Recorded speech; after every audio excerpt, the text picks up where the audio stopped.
Hello there YouTube, we are back with another video for you all today. With BT-16 rapidly approaching us, we wanted to get you guys in our community a head start on deck building, theory crafting, and really finalizing your builds for a set that seems just far overdue and hopefully will be a breath of fresh air from the BT-15 format that has seemingly just dragged on for months now. Today's video will mainly focus on a deck profile going over a variant of Armours and Magnamon X, which is sure to be a huge player in the BT-16 format, and that is going to be Vaccine Armours. Because there is simply too much to talk about to really fit into one concise video, I will plan on uploading another video which will focus mainly on how this deck works, what it wants to do, and more importantly, how to approach the matchup. Magnamon X is such a huge player in this upcoming meta, so we really wanted to make sure we spend enough time on these videos to really give you guys the information to both build and play against it. For those of you who are looking for a more traditional VMon Armours profile, we are working with our own resident VMon stan Jose for his finalized list. You know, hopefully within the next few days as he kind of finalizes it and hammers out those last changes that he wants to make. So be on the lookout for that. If you haven't checked out our previous deck profiles, I will drop the playlist to them in the video description down below, along with the link to all of our socials, so please feel free to check both of those out. And last bit of administrative sort of just like talk before we hop into the video. If you do like our content, you like what you see, and you want to continue supporting the channel, please do consider hitting that like and subscribe button, as it does help us out a whole lot. And it really just doesn't go unnoticed. You know, all the support that you guys have given us is truly appreciated, and we love every one of you guys. So, but anyways, you know, enough chit chat from my end. Let's start talking some Vaccine Armours. So jumping right into the Digitama, we are going to run 5 total eggs, and we're going to go with a 4-to-1 split of BT-14 Tokomon and BT-15 Yaromon. For me, consistency and finding your pieces is one of the biggest things for this deck, which is why I'm emphasizing the Tokomon as opposed to other eggs such as Kyaromon from BT-13, which gives it jamming. BT-15 Yaromon can be a sneaky way to gain memory, but also activate Magnamon X's all turns effect, which is why I felt it warranted enough to be thrown in there. But otherwise, I think, like I said, the consistency and the draw power for me pushes me towards more of the Tokomon ratio. Moving on to the rookies, we're going to start off with 4 Patamon from BT-14, which is by far the heart and soul of pretty much any sort of yellow vaccine build out there. Being able to go into a level 4 for absolutely free and just accelerate your game plan by multiple turns is insane value, particularly in this deck, right? Where the game plan and almost the win con, right, is to get into your top end in Magnamon X. Being able to do that a turn or two early can really be a matter of whether you win the game or not, right?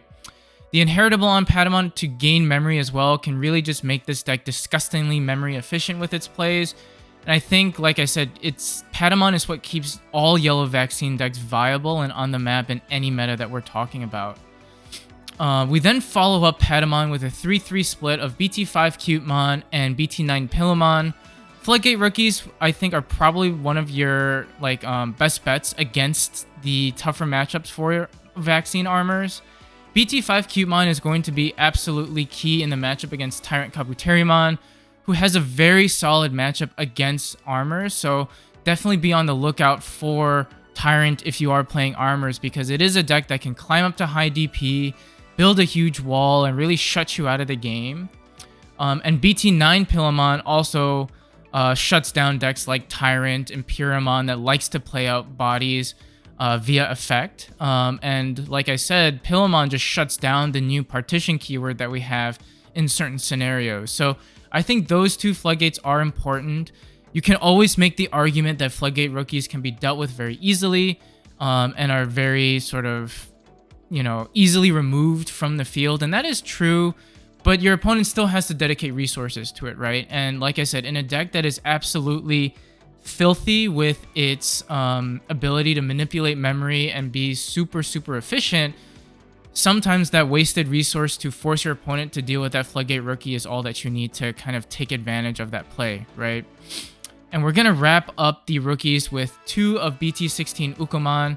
It is a 1 cost to Evo, but a very good piece for both tempo and consistency in my opinion.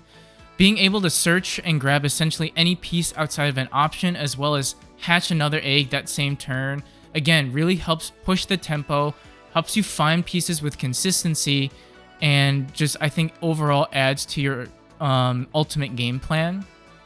An alternative rookie that you could consider running is BT-13 Kudamon, but personally, I felt that Ukamon gave a little bit more bang for my buck. If there is a tech choice that you can change down the road with more testing, that, you know, I can definitely see it being BT-16 Uko swapped out for BT-13 Kudamon, because it essentially does the same thing, where you can play it for 3, you can pick up a vaccine card and a Tamer card. It has an inheritable to neg some DP, which may or may not come up.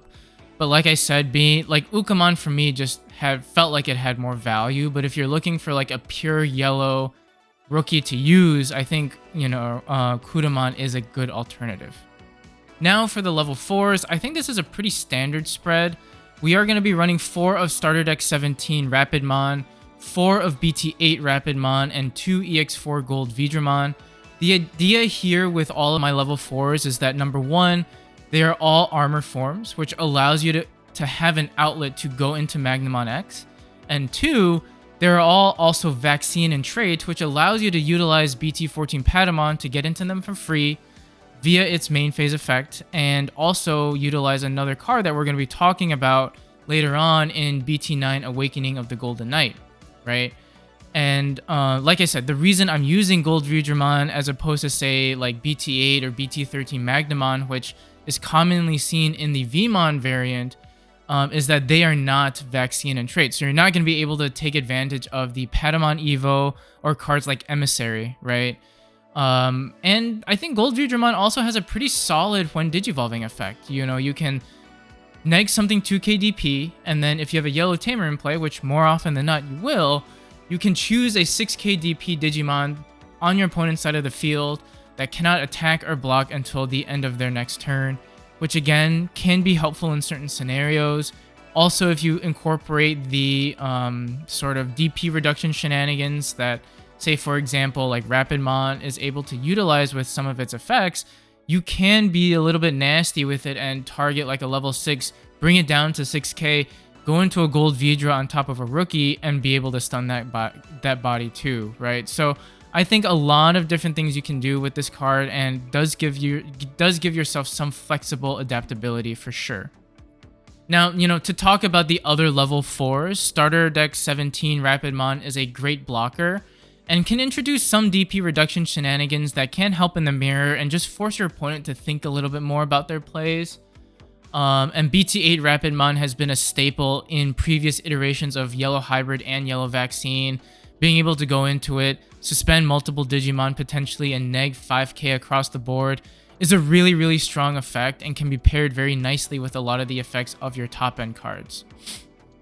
Now moving on to the level 5s, we do run 4 aces, consisting of 3 Magnamon Ace and 1 BT-15 Angelwoman Ace.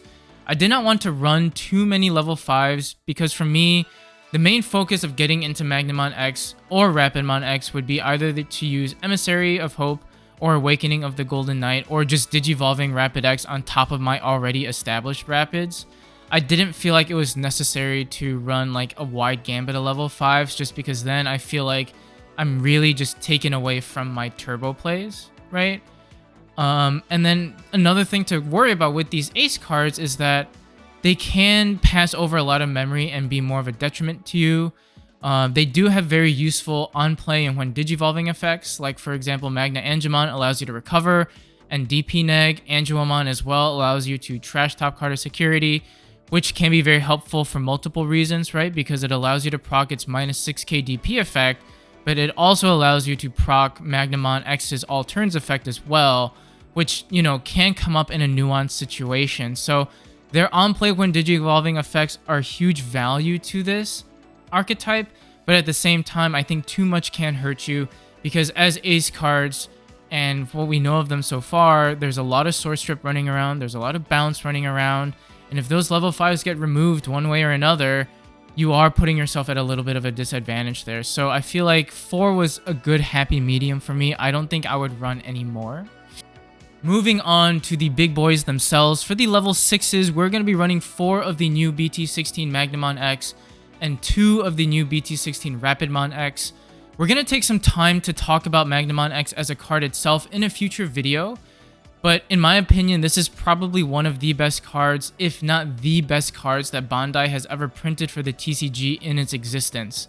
Magnamon X is an inherent blocker, so it already sets up a huge wall that your opponent has to find its way to work through, and what makes it even more cracked is that its when Digivolving effect reads, if Magnamon X-Antibody or an Armor Form trait card is in this Digimon's Digivolution cards, until the end of your opponent's turn, this Digimon gets plus 3k DP and is not affected by your opponent's effect, and then you can unsuspend it.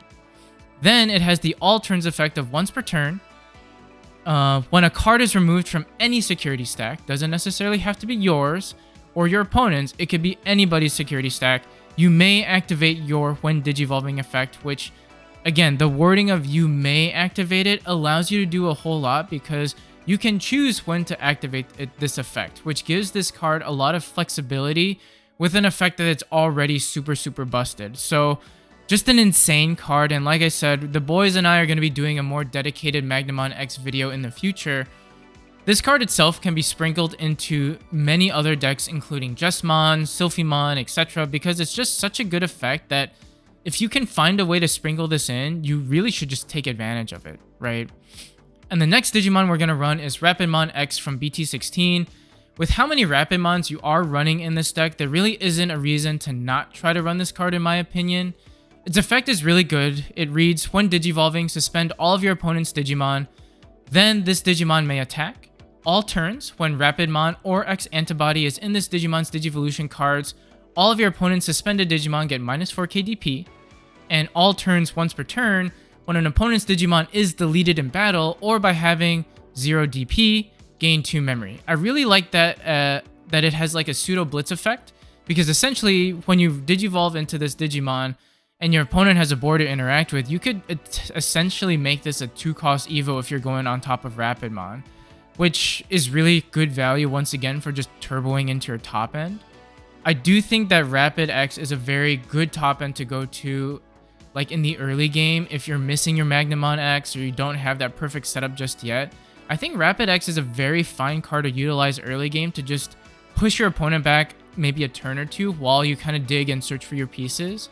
It has Armor Purge as well, so if your opponent is able to somehow deal with it, delete it, swing over it, it becomes a possible target for awakening into a Magnamon X play, right? So I think Rapid X is very good for this deck. It's a perfect supporting piece for Magnamon X, and I think they synergize very well with one another.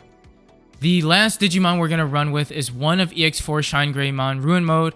Pretty self-explanatory at this point. Almost all purple and yellow decks have found a way to run it, and with how it can lock your opponents out of a turn or two, it's just so good, and there's really no reason to run it. I definitely wanted to try to sneak it in as a 1-of. I feel like 2 could be a little bit clunky, so I figured 1 is sufficient enough, and if you time it well and you time it right, really can just help solidify your push for the win.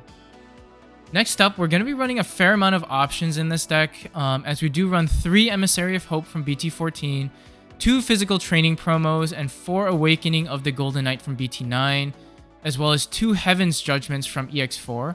A common theme between all of these option choices, outside of Heaven's Judgment of course, is the ability to find your pieces as well as turbo into your high-level Digimon, in particular Magnamon X, whenever you feasibly can, right? You know, that's really the win con of this deck, and what makes this deck so strong is just how quickly you can go up your line, get into your top end, and shut your opponent out with Magnamon X's all turns effect. And again, you know, Emissary of Hope paired with Patamon, and then going straight into an Awakening of the Golden Knight can be like a turn 1, turn 2 Magnamon X, which is absolutely insane in terms of just efficiency and speed.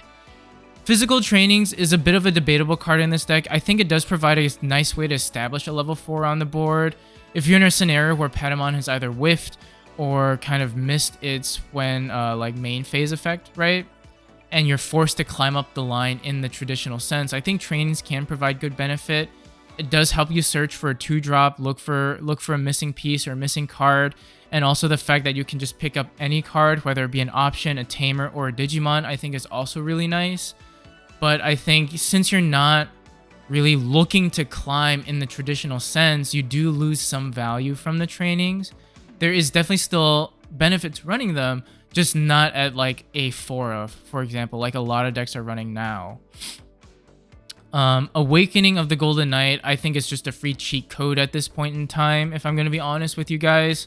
Being able to play this card as a 3-drop, utilize your level 4 to just Bazinga into Magnamon X is absolutely crazy efficient and borderline unfair. Just with how much speed you gain with that card and how quickly you can go into such a devastating top end. Awakening, I think for me, is you want to see this card at all times, you want to have access to it, and you want to be able to just use it multiple times throughout the game, so which is why I'm running it as a 4 of. Some decks may run it as a 3 of, but I think 4 for me was just where I was comfortable with it. And then Heavens is the next option card that we play, and for me, it's really just one of the best pure yellow removal cards that we have outside of Lonky out of stock though. If you have a Magnamon X in play, you can easily distribute up to 24,000 worth of DP reduction onto the field, which is absolutely brutal and devastating for your opponent. As you're likely not just clearing their own boss monster, but you're also probably clearing other supporting bodies on the field as well. So you can play a devastating board wipe, deal with ace cards, which makes this card even cheaper to play, and it's just so much efficient removal for what it does, right? So I really think 2 Heavens is mandatory. If you can find a way to run 3, I think fine, but I think any more than 3, you do tend to kind of clunk your hand up a little bit. So I think 2 is the sweet spot for me. And on top of that too, with how much DP reduction shenanigans that Rapid can do, I think Heavens has just so much value in this set. And lastly, to wrap the deck up, we are going to run 2 BT-1 TK Takaishi and 4 BT-14 TK Takaishi. At this point, I really don't think I need to explain the immense role that these Tamers play in any sort of yellow vaccine build. BT-1 TK is a great early turn play just to ensure 3 memory for yourself, and to also look through security to make sure that if you are to push up your Patamon, you're not whiffing on its effect and you're not whiffing on like an emissary play, right? So I think it's really, really good for just early board security, early board foundation, and just giving yourself enough memory to keep stringing your plays along. And BT-14 TK is really the bread and butter of yellow vaccine as it was introduced in the BT-14 meta. It's essentially a 2-drop tamer to help you cycle through security, manipulate it in a way that is in your favor by placing your Evo targets into the bottom of security, and then allowing you to use cards like Emissary and BT-14 Patamon to take advantage of that cycle that you just did, right? So I think these 2 tamers just add so much value and foundation to this yellow vaccine build that you have to run them in some capacity. And on top of that too, you're more often than not removing a card from security, so it's also a very nice cheeky way to activate Magnamon X's all turns effect, right? Because if you've removed a card from security, you can feasibly just pop off and do what you need to do, right? And that is essentially going to wrap up the deck, guys. You know, definitely a bit of a doozy to get through, so thank you all for sticking it through. And I do hope that this ultimately helps you all with the deck building and theory crafting that some of you may be doing. As you see a lot of pre-releases wrapping up and y'all are slowly accumulating some of the pieces that you're going to need for this set, this deck is definitely going to be one of the top decks, if not the top deck of the format. So I do hope that, you know, I've given you guys some sort of foundation to work off of and get the gears turning on how you want to shape your own iteration of this deck. As with all yellow vaccine decks in the past, there is a lot of player expressibility and a lot of like unique spices that you can put into this deck. So please do let me know what you guys think I could change or what you guys would change in your builds. Let me know what other builds that you have made revolving around this archetype. I love to see what you guys have cooking. You guys have definitely helped me grow as a player, just reading through the comments, looking at different ideas and different tech choices. So I really appreciate every one of you guys. Thank you all for tuning in. We appreciate all the support. And if you haven't hit that like and subscribe button, please consider doing so. And I hope to catch you guys on the next video. Bye-bye.